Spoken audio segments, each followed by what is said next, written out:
vanaf vers 1. Die hand van die Here was op my, en hy het my uitgebring deur die Gees van die Here, en my neergesit in die laagte, en dit was vol bene. En hy het my by hulle laat verbygaan na elke kant toe, en kyk, daar het groot menigte oor die laagte gelê, en kyk, hulle was baie dor. Toe sê hy vir my, mensekind, kan hierdie bene lewendig word? En ek antwoord, Here, Here, U weet dit. Daarom sê hy vir my, profeteer oor hierdie bene en sê vir hulle, dor bene, hoor die woord van die Here. So spreek die Here tot hierdie bene, kyk, ek bring gees in julle in, sodat julle lewendig kan word.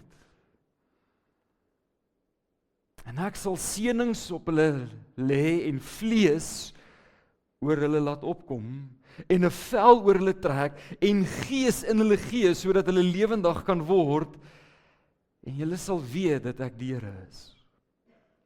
Toe het ek geprofeteer soos die Here my, soos ek het geprofeteer soos ek beveel was, en sodra ek geprofeteer het, was daar 'n geruis en kyk, 'n beroering, en die beendere het nader gekom, elke been na sy been, en kyk ek, en toe kyk ek, en daar was seënings op hulle, en daar het vlees op hulle gekom, en vel is bo hulle getrek, maar daar was geen gees in hulle nie. Daarom sê hy vir my, profeteer tot die Gees, profeteer mensekind, en sê aan die Gees, so spreek die Here, kom uit die 4 windstreke, o Gees, en blaas in hierdie dooies, dat hulle lewend kan word. En ek het geprofeteer, soos die Here aan my beveel het. Toe het die Gees in hulle gekom, en hulle het lewendig geword, en op hulle voete gaan staan, 'n onsaglike groot leer. Toe sê hy vir my, mensekind, hierdie bene is die hele huis van Israel. Kyk, hulle sê, ons bene is verdor, ons verwagting is verlore, dit is klaar met ons. Daarom profeteer en sê aan hulle, so spreek die Here, kyk, ek sal julle grafte oopmaak, en julle uit julle grafte laat opkom, o my volk, en ek sal julle bring in die land van Israel, en julle sal weet dat ek die Here is, as ek julle grafte oopmaak, en julle uit julle grafte laat opkom, o my volk, en ek sal my gees in julle gee, en julle sal lewendig word, en ek sal julle vestig in julle land, en julle sal weet dat ek die Here is, wat gespreek en gedoen het, spreek die Here. Doen hierdie skrifgedeelte ook iets vir jou in jou hart? Is dit koud of is dit nee? Daar gebeur iets in my gees wanneer ek hierdie lees. Wanneer ek opnuut besef dat daar was 'n oomblik gewees wat daar geen hoop vir Israel was nie. En so 'n bietjie net die konteks. 586 jaar voor Christus gekom het. Kom die Babiloniër, Nebukadneser die tweede, hy is moeg vir Israel. En hulle begin 'n oorlog voer, op daai stadium is dit net Juda wat oor is, en hulle vee Juda plat, en daar is van Israel eintlik niks meer oor nie. Hulle leef as vreemdelinge in Babylon. En daar is geen hoop nie. En jy sal nou so 'n bietjie, jy moet nou net die storie mooi volg. Ek gaan nou nie die hele Bybelse geskiedenis vir jou vertel nie, maar bly by my. Dat daar was 'n oomblik gewees wat die Here aan Abraham beloof het, dat hulle na 'n beloofde land toe sal gaan. Kan julle dit onthou? En toe maak dit ongeloof en al die goed, en hulle eindig in die woestyn op moeilikheid. Ekskuus, eers Egipte toe uit Egipte uit, deur die woestyn. Éventueel kom hulle in die beloofde land. En toe hulle daar is, toe doen hulle weer eens wat verkeerd is in die oë van die Here. En hulle bly sondig, en hulle bly sondig. En een profeet na die volgende profeet staan op en sê, moenie dit doen nie. Hou op, moenie dit doen nie. En hulle hou aan om dit te doen.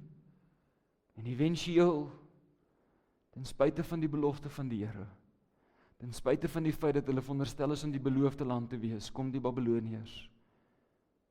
En daar's geen Israel meer nie. Jy sien, dis in hierdie moedelose omstandighede wat Jesegiel profeteer. Dis in oomblikke van geen hoop nie, wat hy hierdie vraag vra, mensekind, kan hierdie beenderre leef? En so vanoggend wil ek so bietjie met jou hart praat. Want miskien is jy, want dis gewoonlik iewerster op die glyskaal, okay? So dis gewoonlik, iewerster is ons of baie moedeloos, ander kere is ons dalk so bietjie minder moedeloos, maar iewerster op hierdie spektrum, iewerster op in 'n area van ons lewe, het jy waarskynlik vanoggend ook die Here nodig. Kan ek gou deur die grootes net weer saam met jou gaan? Miskien het jy regtig guns van die Here nodig in jou huwelik. Miskien het jy guns van die Here nodig by jou werk. Miskien lyk dit so bietjie meer hopeloos. Miskien het jy die guns van die Here nodig in jou verhouding met jou kinders. En miskien kort daar weer lewe daar. Miskien in jou verhouding saam met die Here lyk dinge nie heeltemal soos wat dit moet lyk nie. Miskien in jou land. Miskien in jou gesondheid. Wat ook al dit is wat vir jou is, wil ek ook vanoggend vir jou kom vra, maar ek wil ons met hierdie so bietjie bestudeer. Want om te vra, kan hierdie beenderre leef, is een ding. Om mooi te kyk, wat is die pad en die proses wat die Here met Israel loop deur die profeet Jesegiel, of so bietjie iets anders hierin, en ek wil jou uitnooi om so bietjie saam met my net te stap. En die eerste is dat Jesegiel hoor actually die stem van die Here. En hierdie is krities belangrik. Dis ontsettend belangrik dat ons vir mekaar sal sê, dat ek en jy van tyd tot tyd moet stop en tyd maak om te hoor wanneer die Here met ons praat. Ek wonder as dit so sou wees, as hulle my mikrofoon sou afsit, en hulle sou harde musiek aansit, en ek sal hier voor praat, of julle my sou gehoor, of julle my sal kan hoor, dink julle, beteken dit ek het nie gepraat nie. Jy sien, daar's iets hier tussen die lyne wat hier afspeel. Dit was nodig geweest dat daar 'n man van God is wat tyd uitgekoop het. En ons weet, hierdie is in die Ou Testament en die Here het spesifiek ouens opgerig vir sekere tye en dit gebeur vandag nog so, maar meer as hierdie is in die Nuwe Testament word God se gees uitgestort op alle vlees, ons sien dit in Handelinge, en so God self wil ook met jou praat, en so voordat ons gaan kyk net na hierdie groot wonderwerk, wil ek jou net hierdie vraag vra, is maak jy nog genoeg tyd om sy stem te hoor? Kan ek en jy gehoorsaam wees aan sy stem, as ons nie tyd maak om sy stem te hoor nie? Dit is onmoontlik. Hierdie is 'n noodsaaklike eerste tree. Dat as jy wil sien dat God lewe bring in sekere areas van jou lewe, is dit uiters noodsaaklik dat jy sal stop en tyd maak vir hom. Nou is die vraag altyd, maar hoeveel tyd? Ek kan jou net sê dit. As jy vinnig op pad werk toe, net gou die verse of the day lees, sis jy eintlik maar net jou gewete. Dis waarskynlik beter as om niks te doen nie, maar dit is nie wat dit is om tyd te maak vir die Here nie. As jy net wat ook al tyd jy oor het, klaar met die warwoel en klaar met die gejaag en klaar, en wat ook al oor is, as jy dit so bietjie miskien tyd vat om gou-gou te bid, dit is nie tyd maak vir die Here. Om tyd te maak vir die Here is om intentioneel te wees en te sê, ek gee nie om wie wat van my vra nie, hierdie is God se tyd.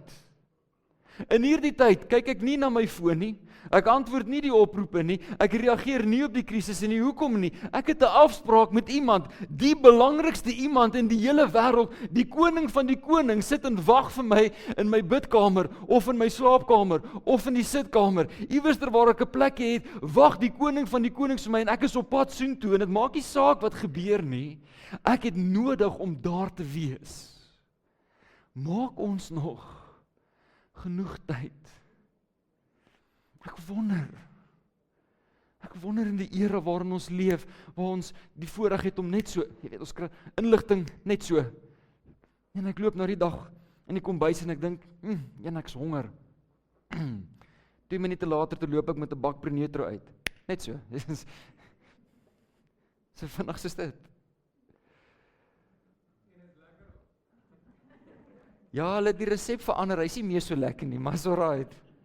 As iemand van die ouers nog het, nooi my, ek wil jokes om my. Ons is so gewoond, dis so. Ek wil vir jou sê, vir jou wat honger is vir sy woord, vir jou wat iets van Jesegiel 37 wil beleef, dit begin by ek en jy wat tyd maak om by die voete van die Here te sit. Daar sal altyd iets wees. Daar sal altyd die volgende krisis wees. Johannes 14 vers 26 sê dit, hy sê, maar die Trooster, die Heilige Gees, wat die Vader in my naam sal stuur, hy sal julle alles leer, hy sal julle herinner aan alles wat ek vir julle gesê het. Ons het die belofte en die voorreg van die Heilige Gees, ons leef in my opinie, in die beste dispensasie ooit. Ek kan my oë toemaak en ek kan die voorreg hê van sy teenwoordigheid en hy hoor my en hy wil met my praat. Kom ons koop weer tyd uit. Jy kan by sy voete gaan sit in jou moedelose situasie. Of roem ons in ons besig wees. My gunsteling vers al die laaste jaar is 1 Tessalonisense 4 vers 11. Hy sê, en julle eer daarin stel om rustig te lewe. Kan ons net gou stop. Stel jy jou eer daarin, dat jy jou lewe en jou tyd so bestuur, dat jy rustig kan leef? Of verval jy in die tradisionele Afrikaner manier, waar ek vir die wêreld moet wys hoe besig ek is, net sodat niemand sê ek is lui nie. Nou jy weet, hierdie is nou nie 'n verskoning vir luiheid nie. Praat met almal onder 30. Julle luister nou vir my mooi.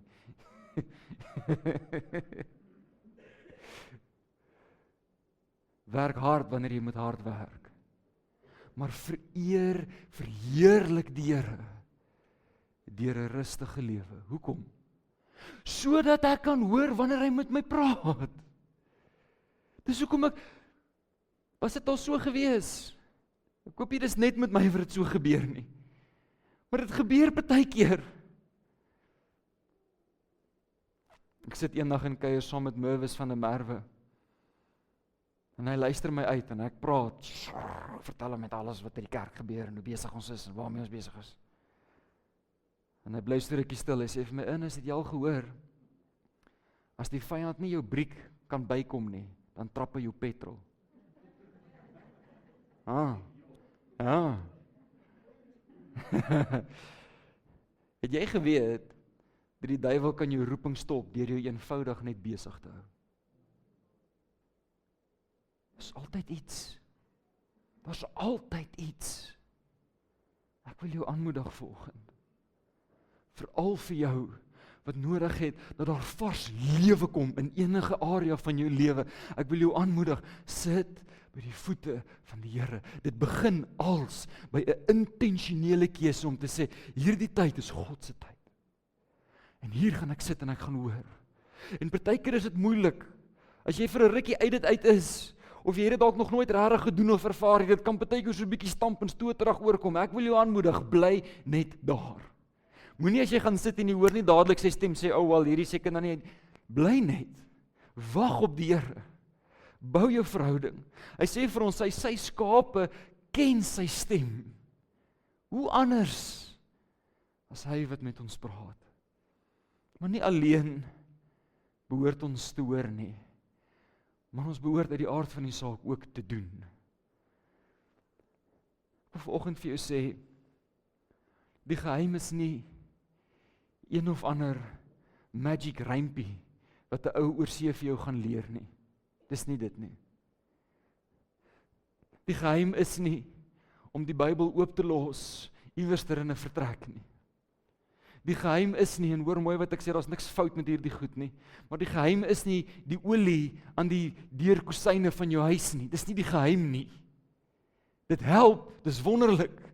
As dit tyd is om jou besigheid te salf jou besigheid. Maar daarin is nie die geheim nie. Dis nie die groot een nie.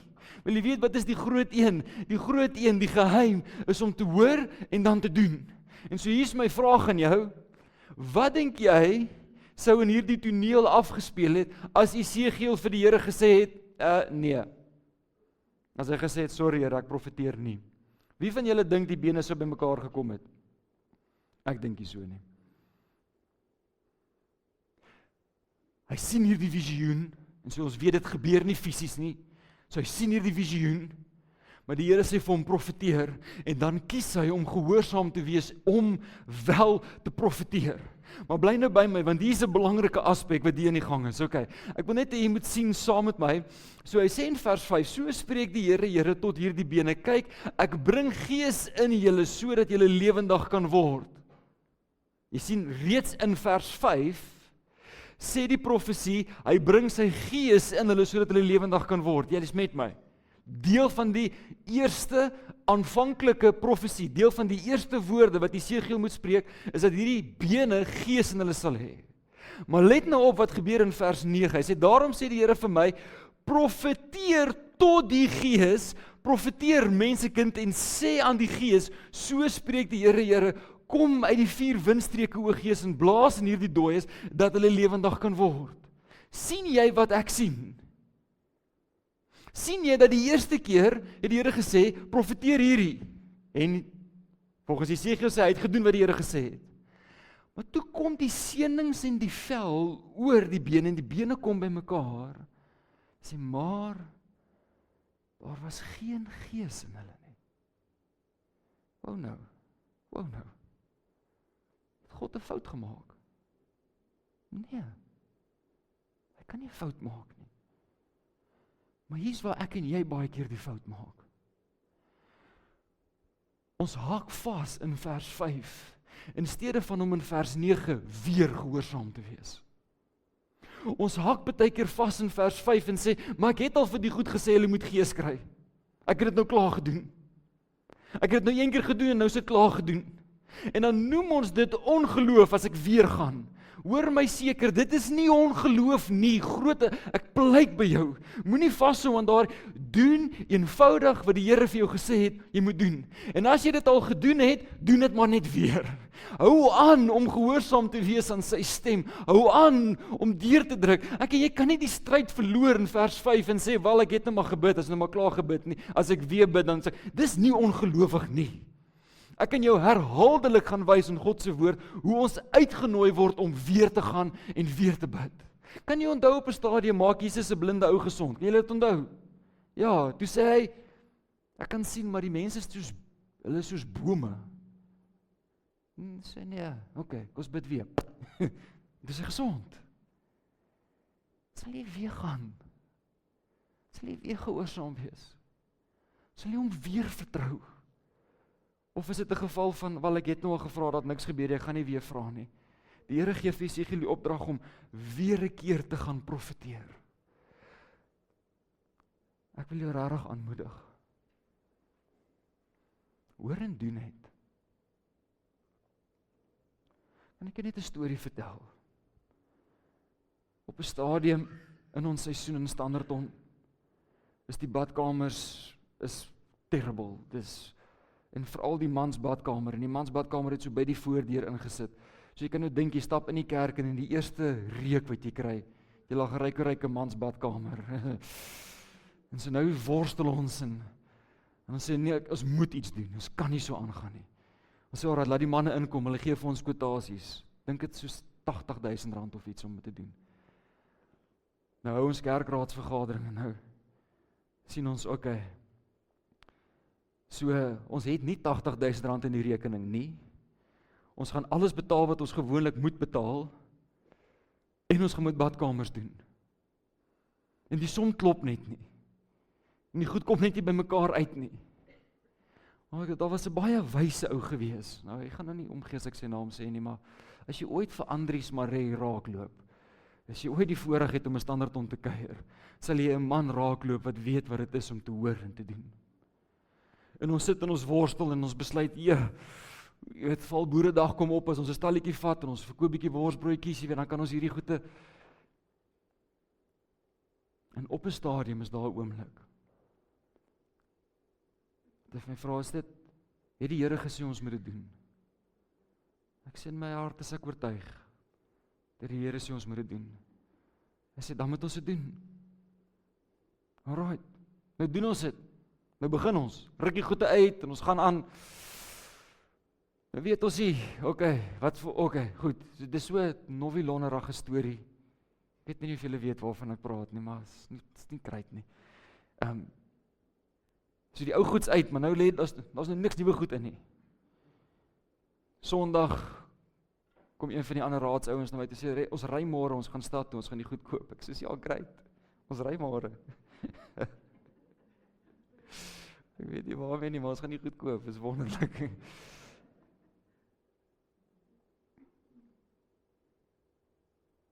Ons moes hard werk, en ons moes fundraise, en alles het 'n bietjie gehelp. Maar ek sal nooit hierdie oomblik in my hele lewe vergeet nie. Op pad soontoe, nou sê hulle, waartoe ry ons? Ek sê, nee, wat is die cheapste plek?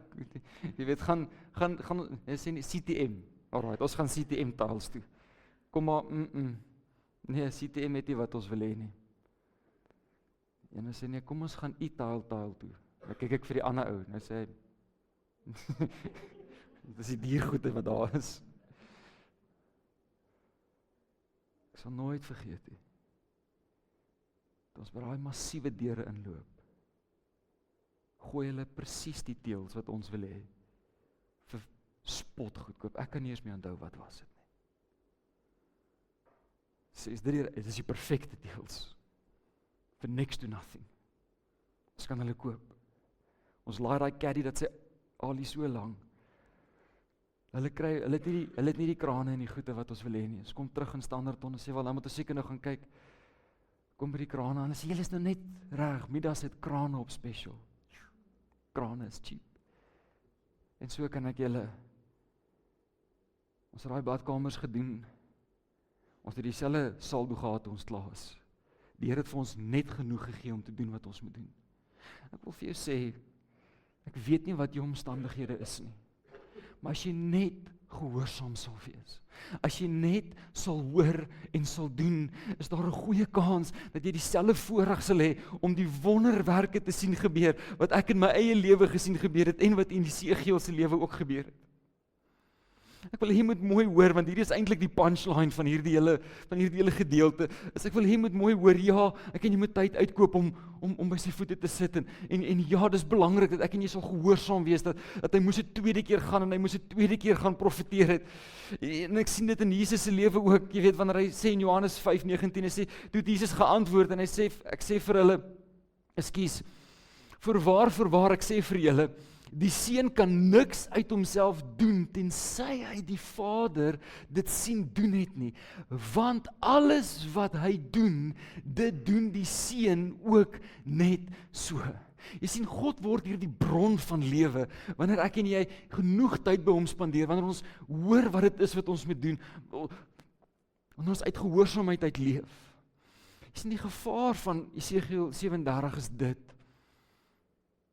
en ek wil jy met my mooi hoor, dat ek en jy kan nie reg profeteer wat ons verkeerd leef nie. Hoor gou wat ek sê, ons kan nie reg profeteer wat ons verkeerd leef nie. Moenie vanweë ongeregtigheid swaar kry nie. Mag ek stupid, ek weet nie of ek mag stupid sê van die kansel af nie, maar dit is stupid, is nie hoe dit hoort nie. Moenie.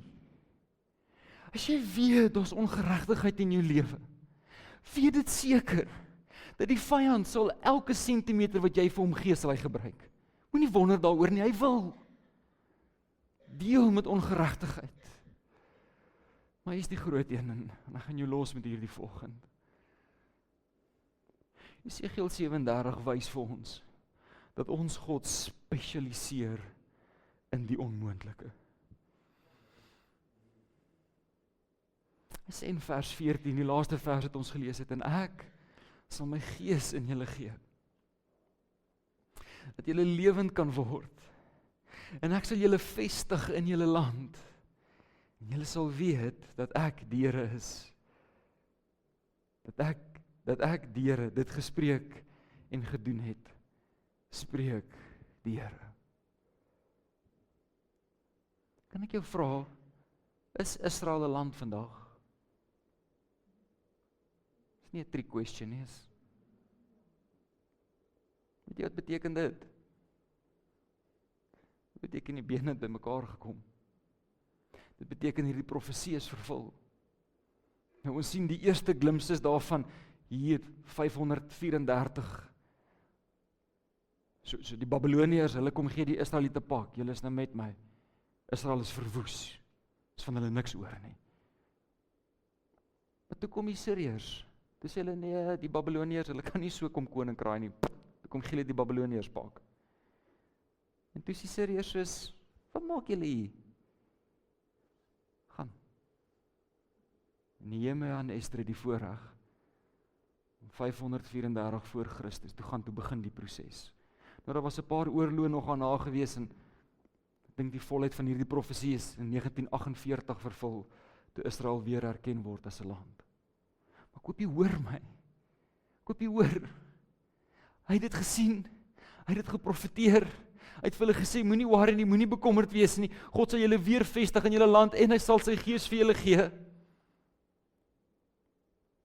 40 jaar later te begin dit. Dit het omtrent 2000 gevat vir dit om klaar te kom, maar goed. Dit het gebeur. Israel is vandag 'n volk. Ek wonder of waarvoor vertrou jy die Here vanoggend? Ek wonder of jy saam met my sal glo dat ons God spesialiseer in die onmoontlike.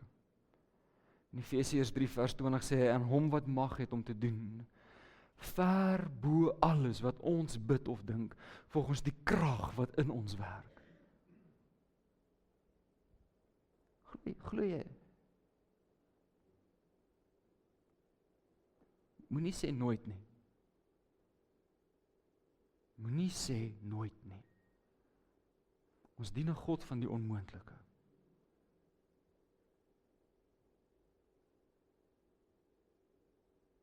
Maar of jy net jou oë saam met my sal toemaak.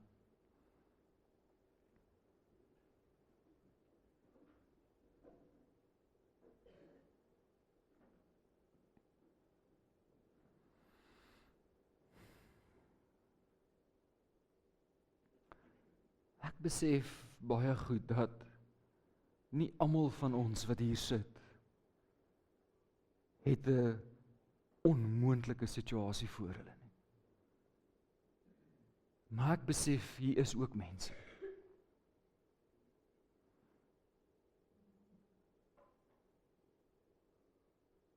En ek sien in Jesus se lewe, het hy 'n gewoonte daarvan gemaak om by mense stil te staan, wat onmoontlike situasies in die gesig staar.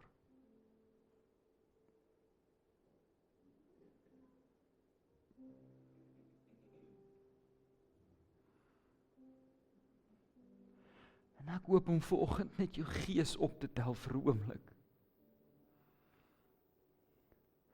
Ek wil jou herinner, ons God spesialiseer in die onmoontlike. Ek wil jou aanmoedig, doen dit wat hy jou gesê het om te doen.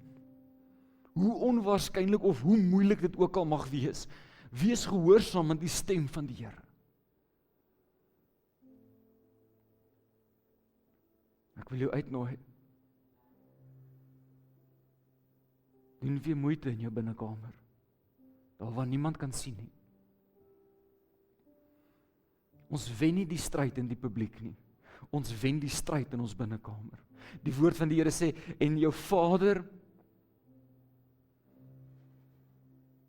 wat in die verborgene sien, sal jou in die openbaar vergeld.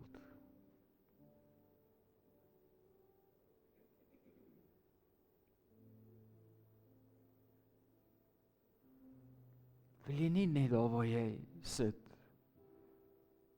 wil jy nie net voor die Here noem, dit waarvoor jy hom vertrou nie. Praat net gou met die Here, noem net, as dit jou gesondheid is, sê dit vir hom,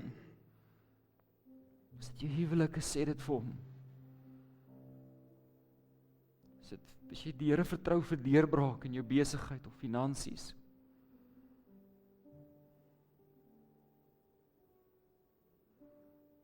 As dit jou kies is,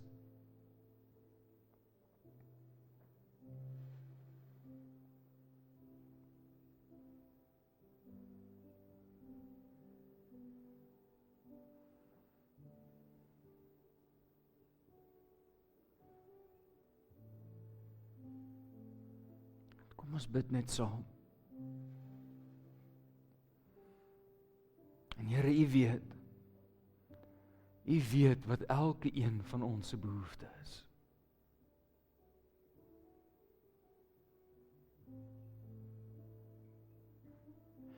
U weet hoe nodig ons U vanoggend het. Maar Vader, ons kom vir 'n oomblik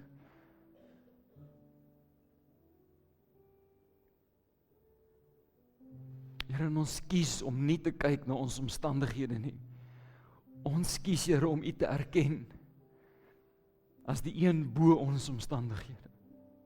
Here, ons kies om U te erken.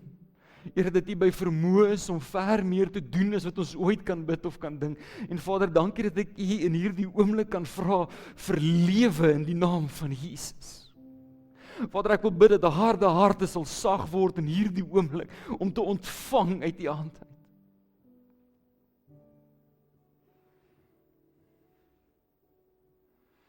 Here, dankie dat ek elke liggaam by U voete kan neerlê. Sal U genesende krag asseblief elke een aanraak in die naam van Jesus van Nasaret.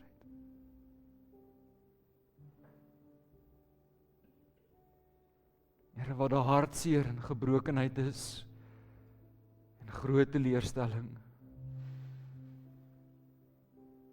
of dit is in ons huwelike of dit is met ons kinders, ek wil bid vir guns in die naam van Jesus. Here, ek vra dat U ons sal help, dat ons nooit uit die oog sal verloor hoe groot U is. Here, sal U ons asseblief help, mag ons dinge sien soos wat U dit sien, open die oë van ons gees, Heer.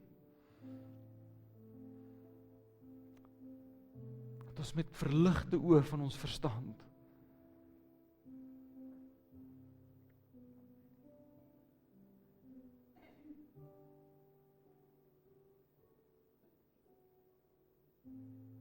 Here, mag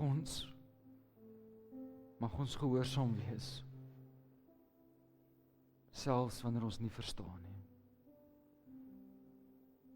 Dankie dat U ons help, en dankie dat U ons dra.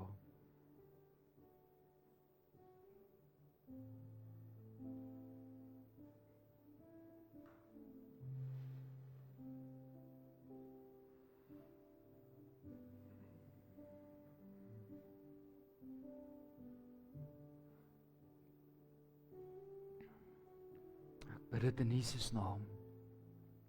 Amen. En amen.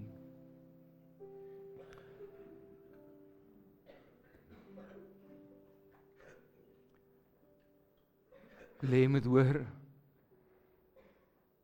Ek het jou gevra, mensekind, kan hierdie bene leef? Ek wil vir jou sê, mensekind, hierdie bene kan leef. Dit kan leef. Ek ervaar net so in my hart dat ek hoor,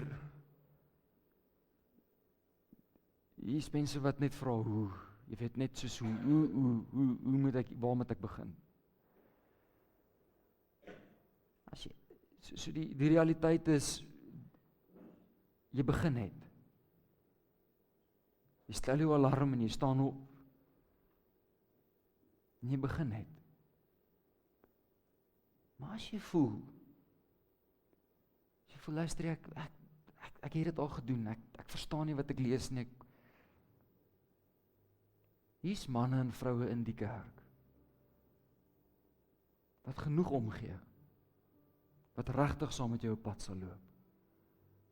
Dis van die amazingste voorregte van die dal, ek wil julle genuine komplimenteer as gemeente, want dis nie oral nie, maar hier is manne en hier is vroue, wat as jy jou hand opsteek en sê, ek het net iemand nodig om saam met. Al stuur my net 'n boodskap.